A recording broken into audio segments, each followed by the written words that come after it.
Welcome to World Dairy Expo in Madison, Wisconsin. Today, we'll be taking a tour of 4 local dairy farms that all feature different types of milking facilities. Come along with me to get an inside look on these outstanding dairy farmers. Good morning, Nick. It's nice to meet you. So my dad grew up farming with his dad, my grandpa, in Lake Mills, which is southwest of here. And farm was a little small for them, so they bought this farm in 1966. And it was just a commercial Holstein farm. That's what Dad grew up with. Dad and Mom got married in 1969. My mom grew up with registered Brown Swiss in Burlington, so she brought the registered Brown Swiss to the farm here. And but she taught grade school until I was born in the late 70s. I graduated from UW-Madison. I got a career in nutrition. So the farm actually right now is my part-time job, and dairy cattle nutrition is my full-time job. My wife Buffy is also involved with the farm. She is a marketing person with Rock River Laboratory, which is right over the hill here in Watertown. I come to the farm about a little before 5 o'clock, and myself and then my friend Ryan Olson, who lives a little bit farther from here, he comes and helps. We get the cows milk. I go do my job with Vita Plus, and they do the chores here, feeding, getting the barn clean. Cows go out to a feed bunk full of corn silage in the morning, and once the barn is clean, the cows are bedded. We really focus on keeping a lot of bedding in front of or underneath our cows. We have mattresses, which they have a hard rubber overcoating and then a honeycomb undercoating that is really cushy for those cows. Cows come in the barn, they're in the barn all day. They go out again in the afternoon for another bunk of corn silage. They get another round of their concentrates in the barn here, and they come back in. They get milked again at 5 o'clock. After milking, they get about 7-8 pounds of dry hay and stay in the barn overnight, and then we repeat the process the next morning. Okay, so milking process versus a parlor where the cows come to you, we actually come to the cows. So we have 6 milking machine units that we hook up on a cable that goes from one end of the barn, and so we basically hook up the milking machine and milk 2 cows once, and then the next one. Cows are prepped for proper letdown. Machines are attached, and then once the cow is done, we have machines that monitor milk flow and actually tells us when the machine is done. And then after that, we sanitize and dip the cow's teats with an iodine dip. We also do utilize a lot of fans in our barn, especially for summertime heat. We have 4 tunnel vent fans on one end of the barn that sucks all the air from this end of the barn throughout, so it creates a nice air speed for cows to enjoy the breeze, if you will. This barn has been at our farm for many years, and it works well for us. We have a small herd. We don't really want to invest any capital into getting bigger or just investing more money into the operation. What a beautiful place you have here, Nick. Thanks for giving us a tour of your tie stall. Hi, Dave. Thanks for letting us be here today. You're very welcome. I have 3 kids. Mitch is my youngest. He's actually off hauling the milk right now. He's a crop. He does most of the crop work around here for us. Sydney is not here on the farm right now. She's working for U.S. Jersey. Has intentions of coming back here yet. And then Vinny, my oldest, has been with me for 8 years, and he can fix anything under the sun. And he really loves fixing things. And he has gotten such an interest in it now, he decided to go back to school for electrical engineering. So he's here part-time plus going to school right now. And so we bought this and started out when we bought it at 230 cows, and then we just moved up today to the 950 that we have. We start at 4 in the morning, and the morning shift guys are usually rolling out of here between 3:30 and 4 in the afternoon, and the afternoon guys are here at 4 and starting back up. I start out the morning in front of the computer, and I look at reports and do my plans as far as what I need to do, and then I'll make up a list. I'll check on some cows and turn around, determine if they need any extra attention. And all the cows, we do have daily milk weights, so everything is in the computer.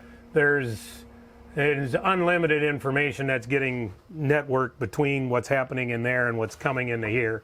Currently right now, we use a future cow brush right now that scrubs the teats to get them nice and clean. And then they actually air dry, and then they force strip a little bit, and they force strip them then too beforehand. What makes this the best facility for me, I guess, is the compaction of it. I love a small parlor.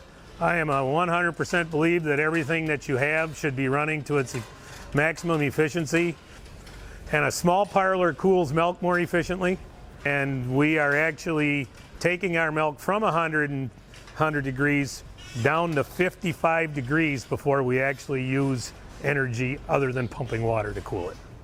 This is where 90% of the milk cows stand, is right here in this barn. On the cow comfort end, mattresses, we feel mattresses work for us because of the Jersey. They're a smaller cow. The bedding is actually hydrated lime with paper mill sludge that comes out of the paper mill industry. Alley scrapers help as far as keeping the manure alleys clean, so the cows are never really walking through more than a half an inch of manure, so that seems to help with hoof health. Tunnel ventilated barns helps with cooling, and number one, when they turn on, get everything on in here, you'll get a 6-7 mile an hour breeze. Keeps the flies off the cows because the air's moving fast enough, so we don't have the fly issues either in here. That was interesting. Thanks for showing us around. Thanks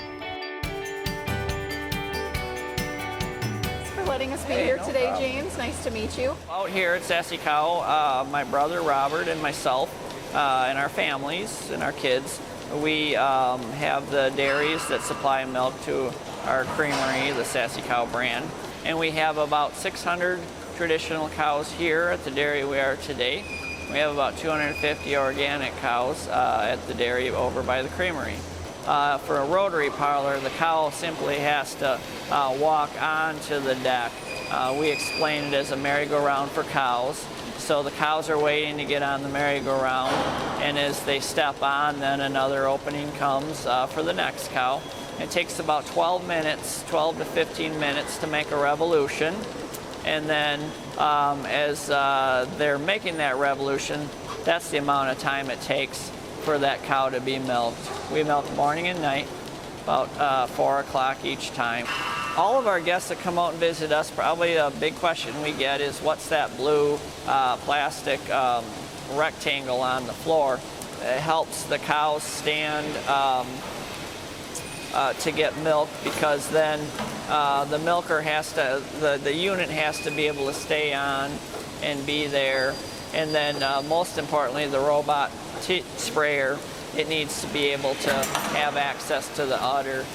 We wanted our cows to spend most of their day doing other stuff besides being milked. So they have busy schedules. They're eating and resting and socializing and all of that business. So the quicker we get them through the parlor and back to the rest of their day, that's an important thing for us. So cow comfort is probably up there in number one, or at least the top two priorities on our dairy, as well as most dairies.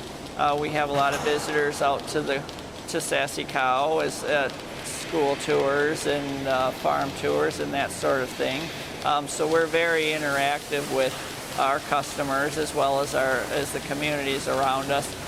Cows that are comfortable are also the healthiest. So just as in any animal or even ourselves, if they're under stress or if there's something not designed right or their feed isn't right, or their surroundings aren't designed for their best, what they need to be doing.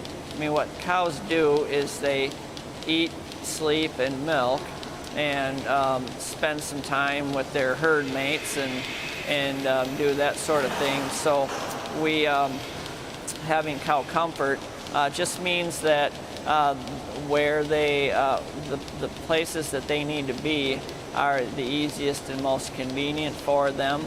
The surfaces that they walk on have good footing. The places that they lay are comfortable and easy to get up and down.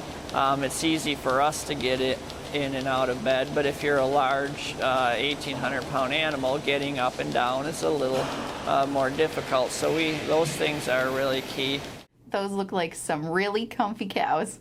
Now on to our last stop.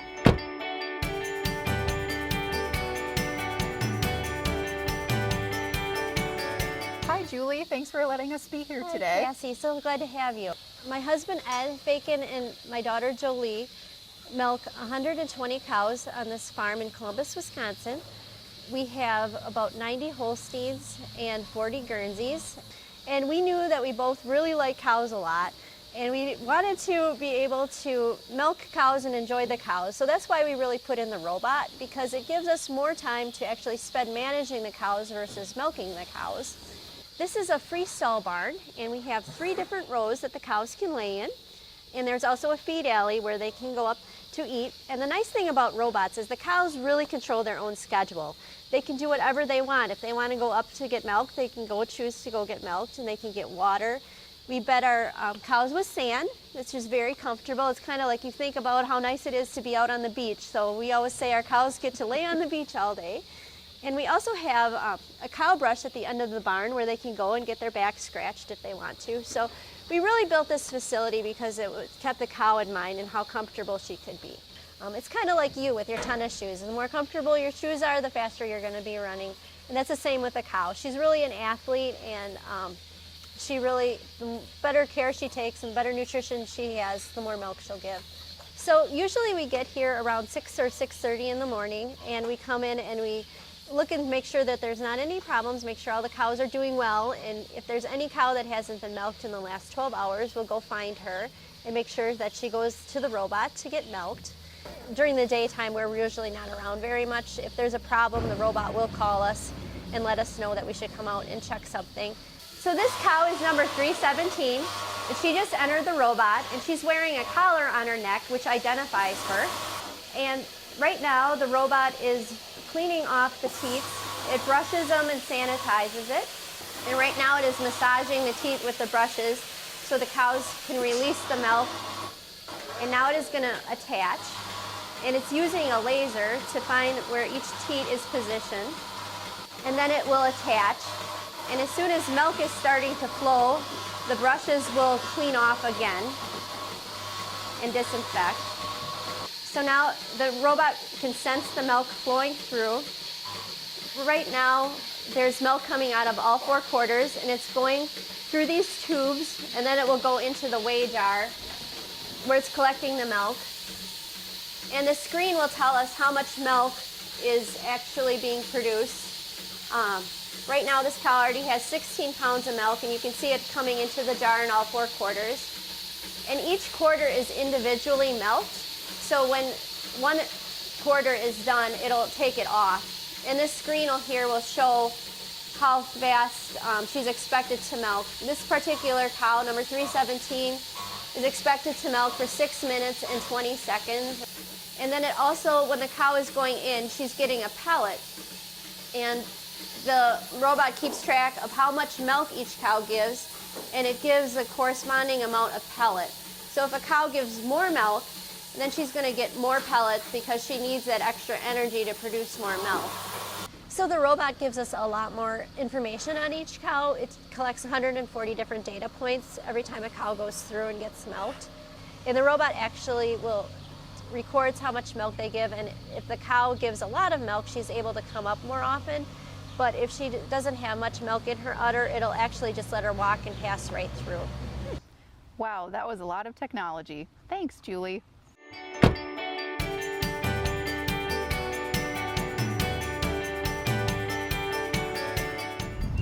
Thanks for joining me as we explored America's Dairyland. We hope to see you in October at World Dairy Expo.